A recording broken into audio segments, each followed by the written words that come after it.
नमस्कार। तो आज एक टॉपिक करते हैं कंजर्वेटिव फोर्स के ऊपर। तो कंजर्वेटिव फोर्स क्या होती है?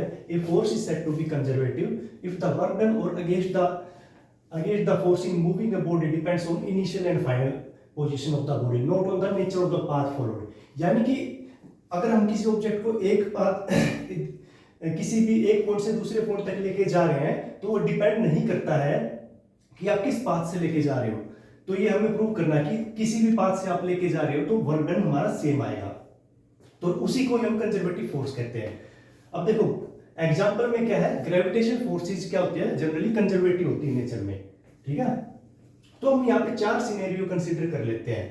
एक में हम क्या करते हैं, डायरेक्ट हम ए पोजीशन से बी पोजीशन पे लेके जाते हैं, और एक में करते हैं हम सी से लेके बी तक लेके जा रहे हैं। ठीक है, और एक में लेके जा रहे हैं हम यहां से स्टेप बाय स्टेप इसको यहां तक लेके जा रहे हैं किसी ऑब्जेक्ट को। ठीक है, और एक में हम जिग-जैग पाथ से, एक तरीके से आर्बिट्ररी कुछ भी जिग-जैग पाथ है, कोई शेप नहीं है, तो इसको यहां से लेके यहां तक लेके जा रहे हैं। और हम चारों में प्रूव करेंगे कि हमारा जो वर्क डन है वो सेम आएगा।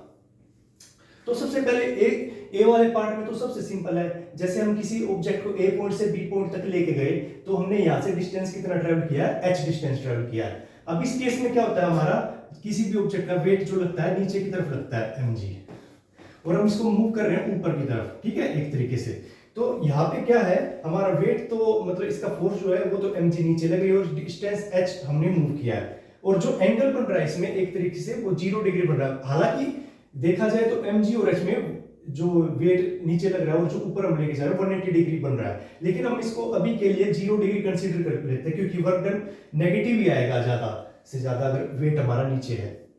तो यहाँ पे mgh आ गया। अब दूसरे में क्या हो रहा है दूसरे केस में हम सी पॉइंट से बी पॉइंट तक किसी ऑब्जेक्ट को लेके जा रहे हैं। अब देखो कोई भी ऑब्जेक्ट होगी उसका जो वेट लगेगा हमेशा नीचे की तरफ लगता है। ठीक है, और जो जिस एंगल से टिल्टेड है ये जो हमारे कोई भी स्लोप है, तो ये जो रिएक्शन जो लगेगा इस ऑब्जेक्ट का वो बिल्कुल नॉर्मली लगेगा इसके सरफेस के, और ये के नीचे हम इसको अगर एक्सटेंड करते हैं, ठीक है, ये हमारा mg cos थीटा हो जाएगा क्योंकि ये mg और ये थीटा है। तो ये triangle law of vector addition से हम देखते हैं, तो ये यहाँ पे mg cos थीटा हो जाएगा और इसके बिल्कुल परपेंडिकुलर जो होगा वो mg sin थीटा होगा।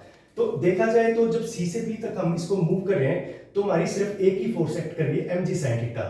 ठीक है, तो फोर्स F डॉट cv हमारा फॉर्मूला था वर्क डन का, ये डॉट प्रोडक्ट होती है, तो डॉट प्रोडक्ट को हम जब ओपन करेंगे F cv cos थीटा। ठीक है, अब F फोर्स क्या होगी, mg sin थीटा हो गई, और जो cv है हम cv को cv रहने देते हैं, वो cos थीटा क्या हो जाएगा, बेस अपॉन हाइपोटेन्यूज। बेस ये है और हाइपोटेन्यूज ये है। ठीक है, तो बेस AC आ गया और हाइपोटेन्यूज cv। अब इसके बाद जब हम इसको ओपन करते हैं cv से cv कैंसिल हो जाएगा, फिर यहाँ पे AC बच गया, और sin थीटा को क्या लिखेंगे हम, sin थीटा क्या होता है, परपेंडिकुलर अपॉन हाइपोटेन्यूज। तो परपेंडिकुलर हमारा AB हो गया और हाइपोटेन्यूज CV हो गया, तो AB अपॉन ये। ठीक है, AC आ गया। ठीक है, तो ये AC से AC कैंसिल और AB हमारी सिर्फ हाइट बच गई। ठीक है, अब हम करते हैं इसमें आगे क्या कहते हैं, ये तीसरे वाला केस। ठीक है, तीसरे वाले केस में हमने देखा है कि जनरली जो है स्टेट्स के उससे लेके जा रहे हैं इसमें,